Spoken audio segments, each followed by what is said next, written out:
Bon, comment ils vont? J'espère que vous allez bien. Aujourd'hui, on va parler du setup, je vais vous le présenter. Ça m'a été demandé je ne sais combien de fois, c'est vrai que j'ai tardé à faire cette vidéo. Je vous ai balancé un petit teaser il y a quelques jours, où je me suis un petit peu amusé avec Premiere Pro et After Effects, et c'est vrai que c'était pas du tout l'objet de la vidéo de vous présenter mon setup de cette manière-là, parce que c'est vrai qu'on m'a demandé beaucoup de détails sur le support de mes écrans, et surtout combien ça m'a coûté tout ça. Et c'est vrai qu'avec cette vidéo dernière, c'était pas ce que vous allez y retrouver. Donc là, l'idée, c'est vraiment de rentrer dans le détail, je vais balayer rapidement les éléments, et vous donner ensuite une fourchette, et j'ai déjà fait un Excel pour donner un ordre d'idée sur le prix que ça m'a coûté. J'ai vu le chiffre à la fin, j'aurais dû peut-être mettre une caméra pour voir ma réaction. Mais encore une fois, j'ai pas acheté tout d'un seul coup, et surtout, il y a des éléments qui m'ont été offerts, donc je vais rentrer dans le détail et être transparent avec vous. Le coût que ça revient pour quelqu'un qui veut se procurer le même type de matériel. Alors on va commencer avec les stabilisateurs. Ici vous avez donc le Ronin S, juste à côté la version SC, plus petite, plus compacte et donc plus pratique pour le transport. Je l'ai d'ailleurs utilisé pour ma dernière vidéo. Ici vous avez ma chaise de bureau, la SongMix que j'ai déjà depuis quasiment 4-5 ans. Je l'avais payé 180 balles, elle fait un peu de bruit lorsqu'on s'assoit dessus, mais honnêtement avec le temps, elle reste toujours aussi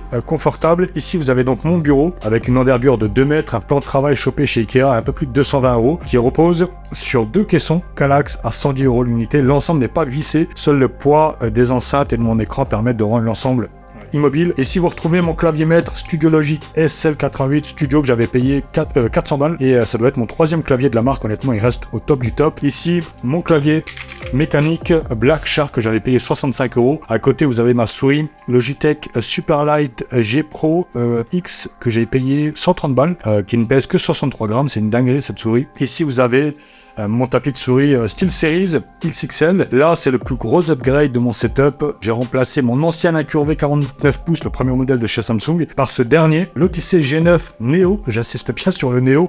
Vu le prix qui coûte le bordel, je l'avais chopé à 1700 balles, sachant que au moment où je l'avais chopé, il tournait encore à 2000 balles. Je pense que là, en ce moment, il a baissé. Mais ce qui est assez impressionnant, c'est l'incurvé, et j'ai choisi le Neo, déjà pour corriger les premiers problèmes qui étaient apparents sur la première version, la version G9 classique. Et on a aussi la dalle mini LED qui apporte des noirs un peu plus profonds. Et vu que je suis sur de l'OLED, sur le triple screen que je vous présente tout à l'heure, je voulais avoir encore le top du top sur l'écran de mon bureau, sachant que je passe beaucoup de temps sur celui-ci. Là, vous avez mes 2 enceintes de monitoring, donc des Yamaha HS8. Faut compter quasiment 600 € la paire. Je voulais absolument la version en blanc, puisque ça permet vraiment de pouvoir matcher avec ce que j'ai mis à l'arrière, à savoir des dalles en 3D. Ça coûte pas très cher, faut compter une 60aine d'euros pour ces dalles. Je les ai collées avec du 3M et un peu d'éclairage pour créer vraiment cette perspective, plutôt que d'avoir un mur complètement flat. Alors l'écran repose sur un support, le même qui a été utilisé pour mon ancien écran incurvé, que j'ai payé 120 €, 110 € je crois, si je dis pas de bêtises. Alors les enceintes reposent eux sur des supports Millennium, faut compter à peu près 40 € la paire. Et au niveau du son, alors la carte son Focusrite, je vous l'avais déjà présenté, je l'avais payé 110 balles ou 120 balles. Et juste à côté, une carte son, la Creative G6 pour mes 2 casques. Donc le premier, le Focusrite pour le son, le casque de monitoring, celui-ci, le DT770 de chez Bayer Dynamic, qui m'avait coûté 120 €. Et le MMX 300 plus récemment, un des derniers casques que je me suis procuré, qui est venu remplacer le G Pro X de chez Logitech qui a rendu l'âme. Celui-ci m'a coûté 235. Le petit support pour les 2 casques, bon c'est pas très cher, je crois que c'était une quinzaine, une vingtaine d'euros. Donc voilà un petit peu pour l'ensemble, si j'ai rien oublié. Là un peu de déco, un peu de plantes qui pendouillent pour avoir une ambiance un petit peu chaleureuse. Qu'est-ce que je raconte? Bref, un peu de déco. Ici, vous avez donc des panneaux Nanolive. Ça coûte une blinde, ce bordel. Là, il y a 9 panneaux. Faut compter un peu plus de 200 € pour les 9 panneaux, si je dis pas de bêtises. Moi, j'en ai encore 21 derrière moi. Je vais vous les présenter tout à l'heure. Là, vous avez donc ma tour qui n'a pas changé. On est toujours avec une RTX 2080 Ti, un i9 9900K, DDR4 en 32 Go avec un refroidissement à water cooling sur le processeur. Et au niveau du disque dur, j'en ai une blinde. J'ai un SSD M2 pour Windows de 500 Go. J'ai un SSD pour les jeux de 4 Tera en Samsung, et puis 3 ou 4 HDD de 2 Tera chacun. Enfin, il y a vraiment énormément de disques durs là-dedans. D'ailleurs, ça va être le prochain projet de faire upgrader violemment dans la tour. Je pense que je vais la vendre au complet et passer sur quelque chose de beaucoup plus violent. Mais là, je vais attendre un petit peu. J'attends la nouvelle carte graphique, la 4090 Ti. Et je pense qu'à ce moment-là, je ferai un upgrade bien comme il faut. Et pour finir, je pense que c'est ce qui va vous intéresser pour la grande majeure partie d'entre vous. Mon installation Sim Racing, vous avez devant vous 3 TV OLED LG 55 pouces, le modèle C1 que j'ai acheté donc l'année dernière, il y a quasiment un an, et que j'avais payé à l'unité entre 1100 et 1200 €. Donc là, vous avez devant vous entre 3300 et 3600 € d'écran OLED, en sachant que ce sont aussi des écrans dédiés pour le jeu vidéo avec un taux de rafraîchissement à 120 Hz compatible G5 Free 5 à chaque fois que je lance un jeu. Et je reste toujours aussi bluffé par la qualité de ces écrans. sachant qu'ils sont posés sur des profilés. Alors ça aussi, c'est une question qui m'a été posée, à savoir que c'est des profils en alu que j'ai fait repeindre en noir et que j'ai acheté dans le marché de l'occasion. J'en ai eu pour 180 balles. Alors pour certains, vous allez me dire que c'est quasi impossible parce que c'est vrai que lorsqu'on regarde sur internet pour avoir des profilés qui tiennent ce genre d'écran, on n'est pas loin des 1000 balles. Ben, honnêtement, c'est tout simplement le marché de l'occasion. J'ai tapé profilé, j'ai mis une petite notification et j'ai attendu de voir que quelqu'un vende des chutes. Je suis tombé sur un mec qui finalement a pu m'apporter même les dimensions que je souhaitais. Les profilés étaient en gris. Je les ai donc repeints à la bombe et il m'a donné toute la vis-fille, les équerres.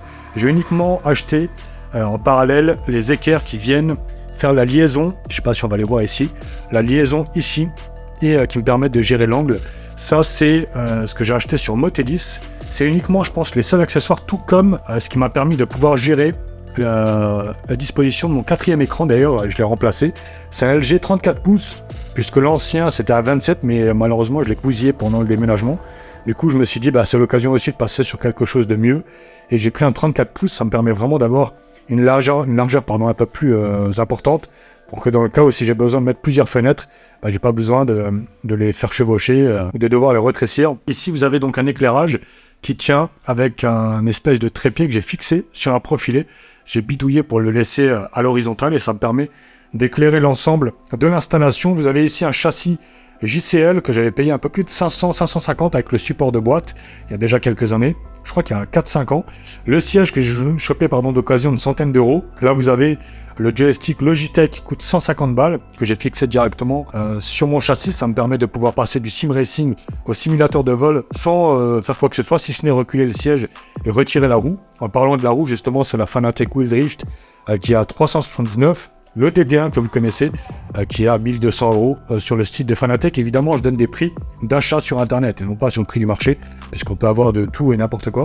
Ici, vous avez les montants qui viennent se fixer sur le côté, qui coûtent 90 euros sur le site de Simlab. Ça permet d'avoir un peu plus d'espace ici pour passer les genoux.